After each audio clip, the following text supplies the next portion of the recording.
JAC board class 9 SOE विद्यार्थियों को बता दें कि आज आप लोग का जो है सो सोशल साइंस सामाजिक विज्ञान का पेपर हुआ था। तारीख 7 मार्च है, मालूम है आप लोग को। तो आज का जो है ना आंसर की वीडियो होने वाला है। ये जितने भी क्वेश्चन आप लोग करके आए हैं सभी का हम लोग आंसर्स मिलाएंगे और आप लोग बताएंगे कि कितना आप लोग सही करके आए हुए हैं ना ऑब्जेक्टिव। और चलिए देर ना करते शुरू करते हैं। क्वेश्चन का कुछ इंटरफेस था इस टाइप से, है ना। आपका ये क्वेश्चन का फ्रंट पेज है, देख रहे हैं।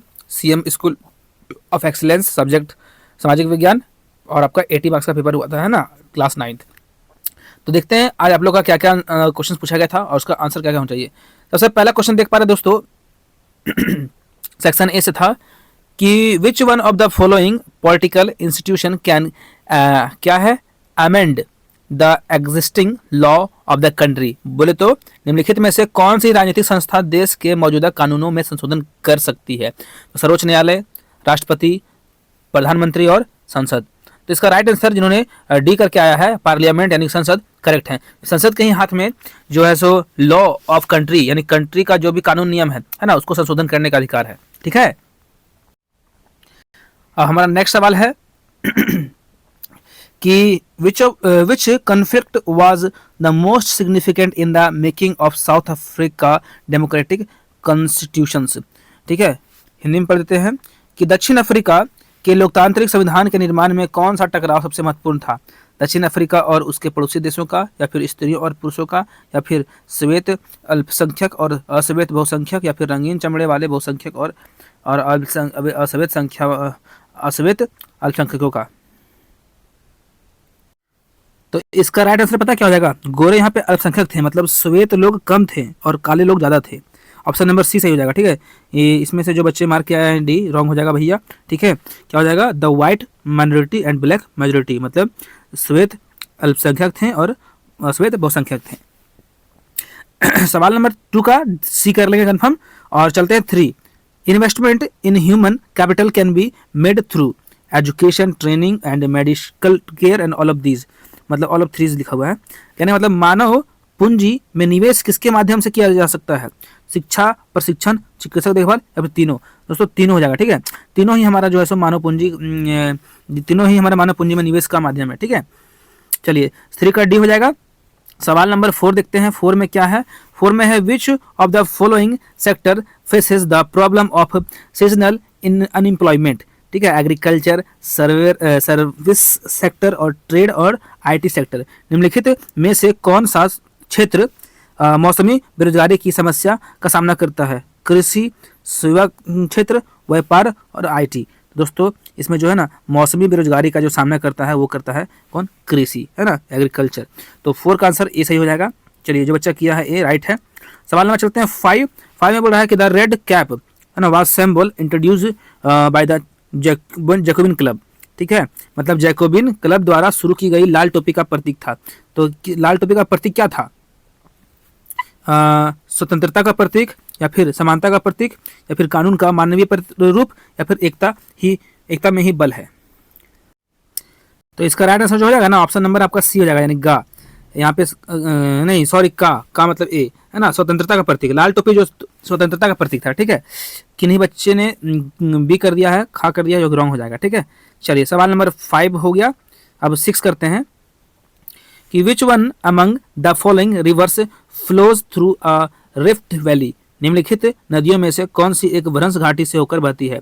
क्या है, महानदी, कृष्णा, तुंगभद्रा और तापी। तो इसका आंसर हो जाएगा तापी। ठीक है, एक और नदी है नर्मदा भी है, तो नर्मदा जब नहीं रहेगा ऑप्शन में तो तापी भी मतलब रहेगा। ठीक है, तापी चाहे नर्मदा कोई रहेगा, या फिर दोनों रहेगा, दोनों मार लेंगे।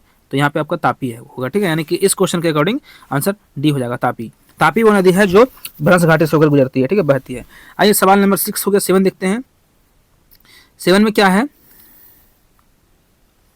कि India's elections are democratic which of this sentences does not give the correct reason to show this, मतलब भारत के चुनाव लोकतांत्रिक है। ठीक है, इनमें से कौन सा वाक्य या दर्शाने का सही कारण नहीं देता है। भारत में दुनिया के सबसे ज़्यादा मतदाता हैं, या फिर भारत में चुनाव आयोग काफ़ी शक्तिशाली है, या फिर भारत में 18 वर्ष से अधिक उम्र का हर व्यक्ति मतदाता है, या फिर भारत में चुनाव हारने वाली पार्टियां जनादेश स्वीकार कर लेती है। तो इसका राइट आंसर जो हो जाएगा ना, ऑप्शन नंबर आपका हो जाएगा 1 यानी कि ए। ठीक है, यानी का, यानी कि ऐसा बात नहीं है कि भारत में दुनिया का सबसे ज़्यादा मतदाता है, ऐसा नहीं है। ठीक है, चलिए बाकी सब सही था। बाकी सारा चीज़ जो है ना लोकतंत्र के बाकियों को फॉलो करता है, बट पहला वाला ऑप्शन फॉलो नहीं करता है, यानी बोला सही कारण नहीं है। सही कारण नहीं है मतलब ऑप्शन नंबर ए नहीं है। ठीक है, ऑप्शन नंबर का नहीं है, ए नहीं है। आइए सवाल नंबर 8 देखते हैं। 8 में क्या बोला गया है कि who among the following is a part of the political executive, मतलब निम्नलिखित में से कौन राजनीतिक कार्यपालिका का हिस्सा है? जिलाधीश और गृह मंत्रालय सचिव, गृह मंत्री और पुलिस महानिदेशक। तो इसमें जो है ना निम्नलिखित में से कौन राजनीतिक कार्यपालिका का हिस्सा है? तो इसका हो जाएगा गृह मंत्री। क्या हो जाएगा? गृह मंत्री। ऑप्शन नंबर सी हो जाएगा। सी इन्होंने किया सही है। अब हमारा नेक्स्ट सवाल क्या है 9 नंबर कि सर्व शिक्षा अभियान का उद्देश्य क्या है? तो महिलाओं को प्रारंभिक शिक्षा प्रदान करना, या फिर ग्रामीण गरीबों को प्राथमिक शिक्षा प्रदान करना, या फिर 6 वर्ष से 14 वर्ष आयु वर्ग के सभी बच्चों को प्रारंभिक शिक्षा प्रदान करना। तो जी हाँ, ऑप्शन नंबर सी इसका राइट हो जाएगा। ठीक है, ऑप्शन नंबर गा।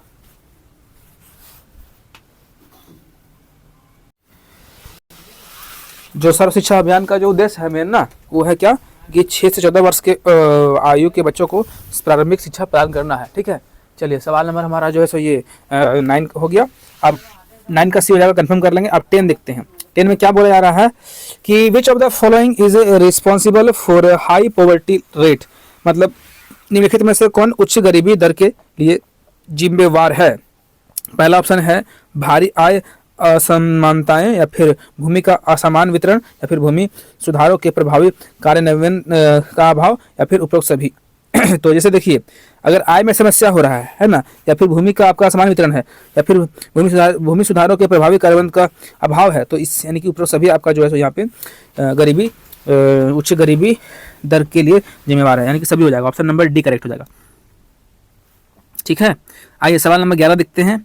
11 में क्या है कि where was the imperial forest research institute established, मतलब इंपीरियल फॉरेस्ट रिसर्च इंस्टीट्यूट की स्थापना कहाँ हुई थी? दिल्ली में, लखनऊ में, देहरादून में और कलकत्ता में। तो इसका जो करेक्ट आंसर हो जाएगा ना, ऑप्शन नंबर गा हो जाएगा, देहरादून। ठीक है, ऑप्शन नंबर सी, देहरादून में जो है सो इंपीरियल फॉरेस्ट रिसर्च इंस्टीट्यूट की स्थापना की गई थी। आइए सवाल नंबर देखते हैं 12। सवाल नंबर 12 है कि ग्रीष्म ऋतु में उत्तरी मैदानों में बहने वाली पवनों को क्या कहते हैं? काल बैसाखी और व्यापारिक पवने, या फिर लू, और आप इनमें से कोई नहीं। ये भी क्वेश्चन आप लोगों को बहुत पढ़ाया गया था दोस्तों। इसमें हो जाएगा लू। ठीक है, क्या हो जाएगा? लू। लू ही है जो है सो उत्तरी मैदान में जो है सो ग्रीष्म ऋतु के टाइम में बहती है। ठीक है, चलिए सवाल नंबर 12 का सी कर लेंगे इस कन्फर्म। और 13 चलते हैं। 13 में बोल रहा है कि निम्नलिखित में से कौन सी स्वतंत्रता भारतीय नागरिक को उपलब्ध नहीं है? तो सरकार की आलोचना करने की स्वतंत्रता, या फिर सशस्त्र क्रांति में भाग लेने की स्वतंत्रता, या फिर सरकार बदलने के लिए आंदोलन शुरू करने की स्वतंत्रता, या फिर संविधान के केंद्रीय मूल्यों का विरोध करने की स्वतंत्रता। तो यहाँ पे इसका जो आंसर हो जाएगा ना, इसका हो जाएगा ऑप्शन ये बी हो जाएगा। ठीक है, मतलब सशस्त्र क्रांति में भाग लेने की स्वतंत्रता नहीं है। सरकार की आलोचना कर सकते हैं हम लोग, सरकार बदलने के लिए आंदोलन कर सकते हैं, और मतलब संविधान के केंद्रीय मूल्यों का भी विरोध करने की स्वतंत्रता है, लेकिन क्रांति, सशस्त्र क्रांति मतलब हथियार के साथ और अपने नियमों को तोड़ करके क्रांति में भाग नहीं ले सकते हैं। ठीक है, ये चीज़ नहीं है। सवाल नंबर 13 का बी कर लेंगे। अब चलते हैं 14। Who was the president of Indian constitution assembly, मतलब भारतीय संविधान सभा के अध्यक्ष कौन थे? डॉक्टर सच्चिदानंद सिन्हा, डॉक्टर राजेंद्र प्रसाद, या पंडित जवाहरलाल नेहरू, या फिर डॉक्टर भीमराव अम्बेडकर। तो यहाँ पे हो जाएगा भारतीय संविधान सभा के अध्यक्ष जो थे ना, वो थे भीमराव अम्बेडकर, है ना। Option number D, doctor Bhimrao Ambedkar. जिन्होंने डी करके आया है, बिल्कुल करेक्ट है। सवाल में चलते हैं 15। NFWP का मतलब फुल फॉर्म क्या है? National federation for work and progress, या फिर national forest for wild life conservation, या फिर national food and wet processing, या फिर national food for work programme. तो दोस्तों इसको भी हमने केवल लाइव क्लास में पढ़ाया है, आप लोगों को याद होगा कि national food for work programme है, इसको बताया राष्ट्रीय काम के बदले अनाज कार्यक्रम। ठीक है, NFWP। ठीक है, 15 का डी कर लेंगे। 16 का करते हैं। 16 में क्या है देख रहे हैं कि when did the slogan of liberty equality and क्या है फ्रेंटर्निटी बिकम पॉपुलर, मतलब स्वतंत्रता, समानता एवं बंधुता का नारा कब लोकप्रिय हुआ? अमेरिकी क्रांति, फ्रांसीसी क्रांति या फिर रूसी क्रांति या फिर औद्योगिक क्रांति के बाद। तो ये जो हो जाएगा ना, ये फ्रांसीसी क्रांति के बाद ही लागू हुआ था, ठीक है, यानी कि ऑप्शन नंबर बी, 16 का आंसर बी जो करके आए सही करके आए हैं। आइए देखते हैं सवाल नंबर 17। देख रहे हैं 17 में क्या है कि अ लार्ज क्या है, proportion of children in a population is a result of high birth rates और हाई डेथ रेट्स और हाई लाइफ एक्सपेक्टेशंस और मोर मैरिड कपल्स। मतलब जनसंख्या में बच्चों का एक बहुत बड़ा अनुपात निम्नलिखित में से किसका परिणाम है, तो उच्च जेंडर, राइट है। 17 का जो लोग ए करके आए राइट करके आए हैं, ठीक है। सवाल में चलते हैं 18।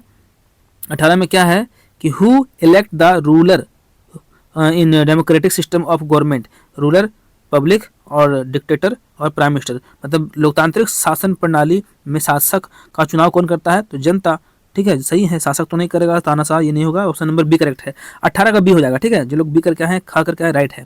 सवाल में चलते हैं 19। 19 में क्या है कि अंत्योदय अन्न योजना एवं अन्नपूर्णा योजना are not linked to this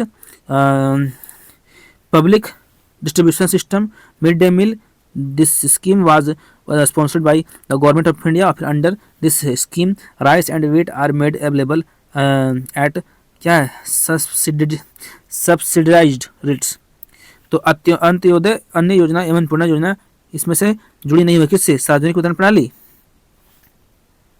इसका जो हो जाएगा ना करेक्ट आंसर, इसका आंसर हो जाएगा ऑप्शन नंबर बी, मध्याह्न भोजन, मिड डे मील से नहीं जुड़ा हुआ है। सार्वजनिक वितरण प्रणाली है ये, यह योजना भारत सरकार द्वारा प्रायोजित है और ये इसमें चावल दाल गेहूँ सब मिलता है, चावल गेहूँ सब मिलता है, ठीक है, लेकिन ये मध्याह्न भोजन में उपलब्ध नहीं है। तो 19 का बी कर लेंगे कंफर्म। और चलते हैं 20वां प्रश्न, देख रहे हैं क्या कि which of the following is most labour absorbing sector of the Indian economy, primary sector, tertiary sector, secondary sector and private sector. तो निम्नलिखित में से कौन सा भारतीय अर्थव्यवस्था का सबसे अधिक श्रम अवशोषित करने वाला क्षेत्र है, तो प्राथमिक, सही बात है। सबसे ज़्यादा मतलब जो होता है ना श्रम, मजदूरी और मतलब मेहनत प्राथमिक क्षेत्र में लगता है, ठीक है, ऑप्शन नंबर का राइट हो जाएगा, यानी कि ए राइट हो जाएगा, 20 का ए। तो दोस्तों हम लोग 20 का 20 क्वेश्चन कर लिए हैं, आप बताएं 20 में आपका कितना सही हुआ है, कितना गलत हुआ है, मतलब कितना आप लोग करके आए हैं करेक्ट, वो बताएंगे। बाकी सब्जेक्टिव क्वेश्चन को दोस्तों मैं नहीं कराने वाला हूँ, क्योंकि ये सब क्वेश्चन जो है सो आप लोग जान ही रहे हैं, अपने मन से कुछ ना कुछ लिखे होंगे, उसका नंबर मिल जाएगा, लेकिन इसमें कुछ ना कुछ नंबर मिल जाएगा अगर कॉपी भर के आए हैं तो, लेकिन जो है सो ऑब्जेक्टिव गलती किए होंगे तो नंबर कट जाएगा, ठीक है, मतलब आपका नेगेटिव मार्क्स तो नहीं है, लेकिन फिर भी नंबर कम होने की चांसेस है। खैर चलिए अगले पेपर के लिए आप फिर बने रहिएगा। एक्चुअली में देखा जा रहा है कि एसओई का पेपर थोड़ा बहुत टफ कर रहा है, क्योंकि देखिए सोशल साइंस में कुछ अलग ही टाइप से क्वेश्चन पूछ दिया आप लोग को, थोड़ा सा टफ किया हुआ है, हाँ, लेकिन कोई नहीं, देखते हैं क्या आप लोग का रहता है प्रोग्रेस। हालांकि आप लोग प्रमोट कर दिए 10th क्लास में, इसके लिए कोई इशू नहीं है, ठीक है। बाकी चलिए अगले पेपर के लिए तैयार रहें, अपने स्तर से जितना हो सकता है पढ़ें, और मेरे स्तर से जितना हो सक रहा है मैं भी वीडियो पोस्ट कर रहा हूँ। हाँ, काफ़ी बच्चे लोग का कमेंट आता है कि सर डालिए ओरिजिनल क्वेश्चन। नहीं भैया, हमारे पास बता दें कि ओरिजिनल क्वेश्चन नहीं रहता है, हम कहाँ से डालेंगे, और ये सब डालना जो है ना आपराधिक कानून है, मतलब कानूनी अपराध उसको बोल सकते हैं, कानून के खिलाफ है ना, अगर होगा भी तो नहीं डालते। चलिए सभी को थैंक यू, एंड जो बच्चे नए जुड़ गए हैं ना चैनल को सब्सक्राइब कर लीजिएगा। और दोस्तों आप व्हाट्सएप ग्रुप में आप नहीं जुड़ सकते हैं, क्योंकि व्हाट्सएप ग्रुप में 1025 स्टूडेंट जुड़ गए हैं अब, हालांकि उसमें जुड़ना इम्पॉसिबल है। तो आप क्या करेंगे, टेलीग्राम का ग्रुप में ज्वाइन कर लेंगे। टेलीग्राम में लिखेंगे द नॉलेज वर्ल्ड इंस्टीट्यूट या फिर the digital knowledge world institute, जो यूट्यूब का नाम है, आप वो नाम सर्च कर ले, नहीं तो इसी वीडियो के मोर पे क्लिक करें, और मोर पे क्लिक करने के साथ ही आपको जो है सो टेलीग्राम का लिंक मिल जाएगा, उसमें आप ज्वाइन हो सकते हैं अपने चैनल में, ठीक है। बाकी क्योंकि हम कुछ भी शेयर करेंगे तो आप लोग तक कैसे पहुंचेगा, आप लोग मेरे से लिंक रहोगे तब ना, इसलिए मैं कह रहा हूँ कि टेलीग्राम का जो है सो चैनल ज्वाइन कर लेंगे। व्हाट्सएप में तो देख रहे हैं कि बहुत मुश्किल हो रहा है आप लोग को जोड़ने में, क्योंकि वहाँ पर लिमिट दिया जाता है 1000 प्लस में 1025 लोग जुड़ गए हैं, अब आगे नहीं जुड़ सकते हैं, ठीक है। चलिए दोस्तों सभी को थैंक यू, जोहार, वंदे मातरम एंड जय हिंद। मिलते हैं फिर नए वीडियो में।